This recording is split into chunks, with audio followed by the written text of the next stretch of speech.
So hi guys, welcome back to my video.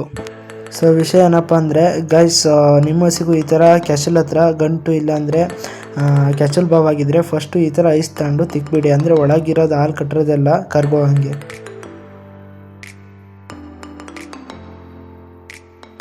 Guys, ಯಾವ ಕಡೆ ಆಗಿದೆ, ಯಾವ ಸೈಡ್ ಆಗಿದೆ ಮತ್ತು ಯಾವ ಮಲೆ ಹತ್ರ ಈ ಥರ ಕೆಸಲ್ ಬಾವ್ ಆಗಿದೆ, ಗಂಟಾಗಿದೆ, ಆ ಕಡೆ ಜಾಸ್ತಿ ಐಸ್ನ ತಿಕ್ಕೋಕ್ಕೆ ಟ್ರೈ ಮಾಡಿ.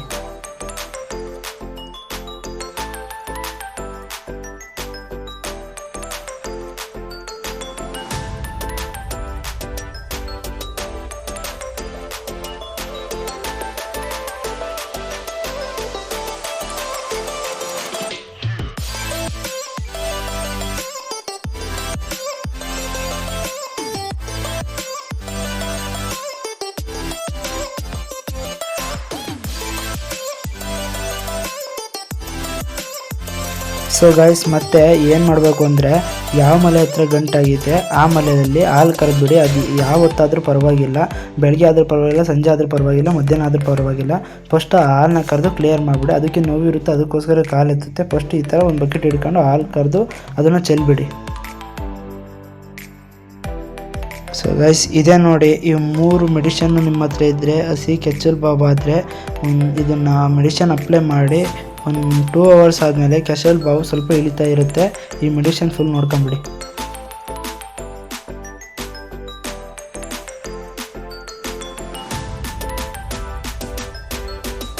ಮತ್ತು ಗಾಯ್ಸ್, ಈ ಮೆಡಿಷನ್ ಬಂದುಬಿಟ್ಟು 15 ml ತಗೋಬೇಕು. ಅಂದರೆ ನೀವು ದೊಡ್ಡ ಸಿರಿಂಜಲ್ಲಿ ತಗೋಬೇಕು.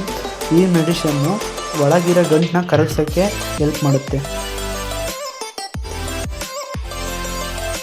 ಮತ್ತು ಗಾಯ್ಸ್, ಈ ಮೆಡಿಷನ್ ಇದೆಯಲ್ಲ, ಈ ಮೆಡಿಷನ್ ಅದರ ಜೊತೆಲೆ ಮಿಕ್ಸ್ ಆಗಿ 5 ml ತಗೋಬೇಕು.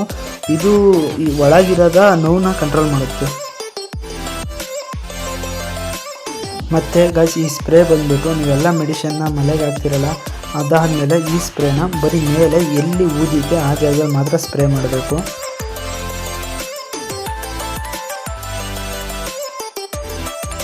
ಮತ್ತು ನೋಡಿ ಗಾಯ್ಸ್, ಇಲ್ಲಿ ನಾವು ಯಾವ ಥರ ಮೆಡಿಷನ್ನ ಹಾಕ್ತಿದ್ದೀವಿ, ಆದಷ್ಟು ನೀವು ಆ ಥರನೇ ಮೆಡಿಷನ್ ಹಾಕೋಕ್ಕೆ ಟ್ರೈ ಮಾಡಿ. ಯಾಕಪ್ಪ ಅಂದರೆ ಸ್ಕೂಲಿಗೆ ನೋವಾಗಬಾರ್ದು. ನೋವಾದರೆ ಮೆಡಿಷನ್ ಕ್ಲಿಯರಾಗಿ ಮಲೆಗೆ ಹೋಗಲ್ಲ.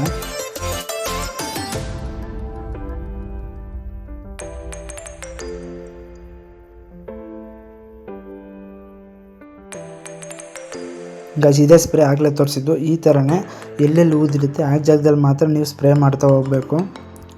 ಸೊ ಗೈಸ್, ಈ ವಿಡಿಯೋ ಇಷ್ಟ ಆದರೆ ಲೈಕ್ ಮಾಡಿ, ಶೇರ್ ಮಾಡಿ, ಕಮೆಂಟ್ ಮಾಡಿ ಮತ್ತು ಸಬ್ಸ್ಕ್ರೈಬ್ ಆಗೋದು ಮಾತ್ರ ಮರಿಬೇಡಿ. ಇದೇ ಥರ ಫಾರ್ಮಿಂಗ್ ಕಂಟೆಂಟಿಗೋಸ್ಕರ ನಮ್ಮನ್ನು ಸಬ್ಸ್ಕ್ರೈಬ್ ಆಗಿ.